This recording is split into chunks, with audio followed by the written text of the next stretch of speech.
राणा साहब, आप क्या समझते हैं पाकिस्तान के अंदर आने वाले दिनों में बड़े फैसले क्या होंगे और उन फैसलों के असरात पाकिस्तानी मईशत के ऊपर क्या देख रहे हैं? बिस्मिल्लाहिर्रहमानिर्रहीम, अस्सलातु वस्सलामु अलैका या सय्यदी या रसूलल्लाह, अस्सलातु वस्सलामु अलैका या सय्यदी या हबीबल्लाह।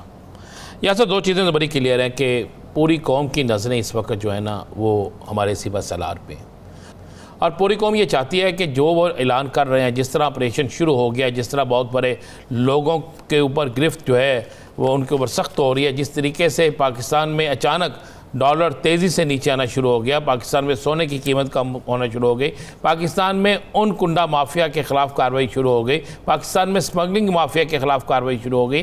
तो इससे पूरी कौम की नज़रें ये जो है ना वो अपने सिपा सलार पे हैं कि हमारे सिपा सलार जो है वो अपने जिस तेज़ी से काम कर रहे हैं, अगर इसी तेज़ी से काम होता रहा तो पाकिस्तान की तकदीर बदल जाएगी। क्योंकि पाकिस्तान की सियासी जमातों ने यासर, अगर आप गौर करें ना, पाकिस्तान की सियासी जमातों ने इंतहाई धोखा दिया। ज़रा पिछले 1.5 साल में थोड़ा सा बात कर लेते हैं। पिछले 1.5 साल में पाकिस्तान की वो तमाम सियासी जमातें जो अपने आप को अरस्तू कहती थी, जिनका जो पाकिस्तान की सियासत में अपने आप को कहते थे हमसे बेहतर है कोई नहीं, हम ही मुल्क की कौम की तकदीर बदल देंगे, उन्होंने तकदीर बदल दी। लेकिन किसकी? अपनी। उन्होंने तकदीर बदल दी अपने उन तमाम लोगों की जो उनके साथ थे। उन्होंने तकदीर तब्दील बदल दी उन तमाम लोगों की जो हुकूमत के अंदर हुकूमत में अहम ओहदों पर बैठे थे, लेकिन इस कौम की तकदीर के साथ वो खेल के, इस कौम की तकदीर को बर्बाद करके, इस कौम के साथ एक घनौना खेल खेल के, इस कौम को महंगाई का तोहफा देंगे, इस कौम के साथ वो खेल खेला उन्होंने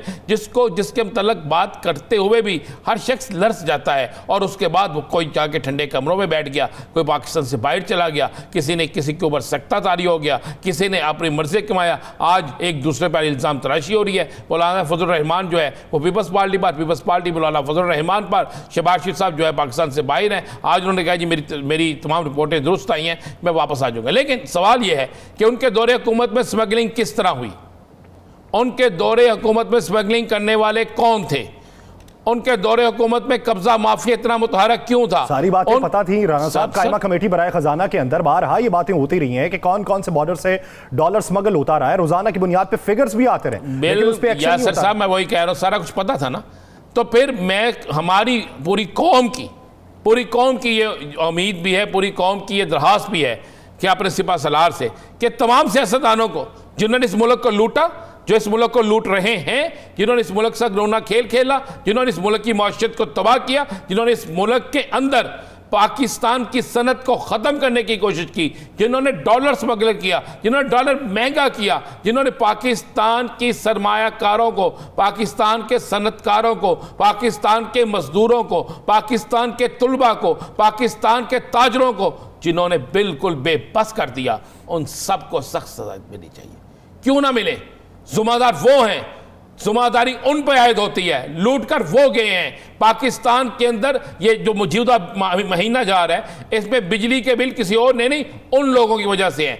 जब उन लोगों ने ऐसे घिनौने खेल खेले हैं, हाँ एक काम जरूर किया उन्होंने कहा था कि हम वो काम करके कर रहे हैं जो किसी ने नहीं किया। हाँ वो उन्होंने किया काम, उसको हम अप्रिशिएट करते हैं कि उन्होंने अपने मुकदमात ख़त्म किए। हम उन्हें अप्रिशिएट करते हैं कि उन्होंने हर वो काम किया जिस पे उनकी ज़ात को फ़ायदा था। वो पाकिस्तान में बतौर मेहमान आए थे। बतौर मेहमान आने के बाद क्या हुआ यासर साहब? कौन किस हुकूमत ख़त्म होने के बाद देखे ना, पगड़ियों की जगह टोपियाँ आ गई। मैं माज़रत से कहता हूँ, अब हुकूमत ख़त्म होने के बाद देखे ना कौन कहाँ चला गया, किसको किस मुल्क की सैर याद आ गई, पाकिस्तान की मौशियत को भूल गए, पाकिस्तान के अवाम को छोड़ के चले गए। आखिरकार पाकिस्तान की अवाम का दर्द तो एक शख्स ने संभाला ना। वो शख्स जो है वो मैदान में आया, उसने फैसले किए, उसने ट्रेडर से मिले, उसने मुख्तलिफ लोगों से मिले। तो मैं तो कहता हूँ कि पहली सज़ा जो है ना उन तमाम सियासतदानों को मिलनी चाहिए जो सियासत को कारोबार समझते हैं, इबादत नहीं, जो सियासत को कारोबार समझते हैं, सियासत में लूटमार चाहते हैं, जिनका असल वतन कोई और है। पाकिस्तान में सिर्फ वो 4 या 5 साल दौरे पे आते हैं जब इक़्तिदार का वक्त होता है। आप इस बात से अग्री करते हैं ये जो क्रैकडाउन हो रहा है ये वक्ती तौर पे नहीं होना चाहिए, कुली तौर पे होना चाहिए। अगर कोई पकड़ा जाए तो उसकी जो पुष्टपनाही कर रहा है फिर उसे पकड़ें, फिर उससे पूछें कि तुम्हारे ऊपर किसका हाथ था, फिर उससे पकड़ें और पैसा निकलवाएं। मैं कह रहा हूँ क्रैकडाउन जो हो रहा है बेहतरीन क्रैकडाउन है। हम इस क्रैकडाउन के मुकम्मल हर पाकिस्तानी के दिल की आवाज़ है। जो इसमें पकड़ा जाए, जो उसका सहूलतकार हो, जो उसका सरप्रस्त हो, कोई ट्रायल नहीं होना चाहिए, सरेआम उनको सजा दें, ओपन कोर्ट लगाएं, और वो कोर्ट ओपन लगाएं जिसमें आम आदमी को भी पता चले, इनके चेहरे सामने आए, इनके चेहरे वाजे हों कि किस शख्स ने कितना लूटा, किसकी वजारत में क्या अनवानी हुई, किसने कहां पे पैसा छुपा रखा है, किस किस मुल्क में कितने कितने घर हैं। गरीब का बच्चा आम स्कूल में नहीं पढ़ रहा, गरीब का बच्चा भूख से मर जाता है। लोग जो हैं लाइनों में लग के आटा लेने के लिए कई कई घंटे खड़े रहते हैं, और इनके बच्चे पाकिस्तान से बाहर पढ़े, इनके बच्चे उन स्कूलों में पढ़े जिनके मतलब कोई सोच भी नहीं सकता, और पाकिस्तान का सरमाया हो, किसी के बाप का सरमाया नहीं है, इनके अपना सरमाया नहीं है, ये आपका मेरा टैक्स दिया हुआ है, इस कौम का जो टैक्स था वो खा गया ये। अब इन सबको अब एहतसाब तो होना चाहिए और आर्मी चीफ साहब को सख्त तरीन एहतसाब करना चाहिए। राना साहब, अगर देखें तो आप क्या समझते हैं मॉडल जो अभी अपनाया जा रहा है? एक बातें होती हैं जो खाम ख्याली लगती हैं, एक बातें होती हैं जो इख्तरा लगती हैं, लेकिन फिर रफ्ता रफ्ता जब उसके ऊपर कुछ अमल दरामद होना शुरू हो तो फिर मंजरनामा तब्दील होता है। तो आप इस बात से मुतमईन हैं कि जो इकदामात उठाए जा रहे हैं वो किसी हद तक पाकिस्तान में मुस्बत मंजरनामा देखने को दिखाएंगे? देखें यासर, बिल्कुल अगर तो इस पर अमल हो गया और इन इक़दामात पर 25% भी अमल हो गया तो मैं आपको ये लिख के देता हूँ कि पाकिस्तान की अवाम की तकदीर तब्दील होना शुरू हो जाएगी। लेकिन सवाल ये है कि माफिया मजबूत बहुत है, माफिया के बड़े लंबे हाथ हैं, माफिया इस मुल्क के अंदर अपने मुकदमात ख़त्म करा लेते हैं, माफिया सरकारी ज़मीनों पर रहायशी कॉलोनियाँ बनाकर बेच देता है। मैं आज ऑन रिकॉर्ड इस प्रोग्राम में कह रहा हूँ, कि अगर ये कमेटी, ये फोर्सेस, ये टीमें सिर्फ पाकिस्तान के अंदर पहला हाथ लैंड माफिया पे मारे, देखें कि वो लैंड माफिया जिसके पास 5,000 एकड़ ज़मीन है और वो 5 लाख एकड़ ज़मीन का पैसा लेकर पाकिस्तान में नहीं, पाकिस्तान से बाहर चला गया।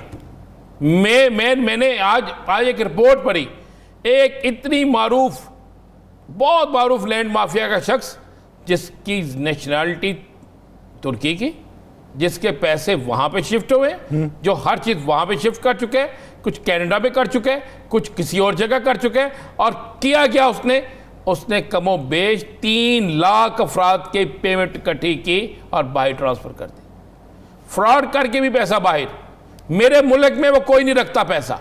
इन लैंड माफिया को चेक कर ले, इन पर एक सिर्फ इंक्वायरी कर ले कि किस किस की पेमेंट किस किस मुल्क में है, इनके कहां गैर मुल्की अकाउंट हैं, इनकी जायदादें गैर मुल्की किस तरह है, बाहर से जो डॉलर्स के पैसे आए हैं, जो डॉलर्स में इन्हें ज़मीनें खरीदी है लोगों ने इनसे, वो पैसे कहाँ गए हैं, वो पाकिस्तान के बैंकों में क्यों नहीं गए, वो पाकिस्तान की जो FBR है उसको टैक्स क्यों नहीं दिए। भाई जब सरकारी अफसर को एक नया बंगला दे और उसको टैक्स ना दें, उसको प्लाट दे दें और उसको टैक्स ना दें, उससे लूटमार करें, फिर हुक्मरान से लेकर नीचे तक, ऊपर से लेकर नीचे तक अब आपस में मिले हों, तो जमहूरियत के दिनों में और हुआ क्या है?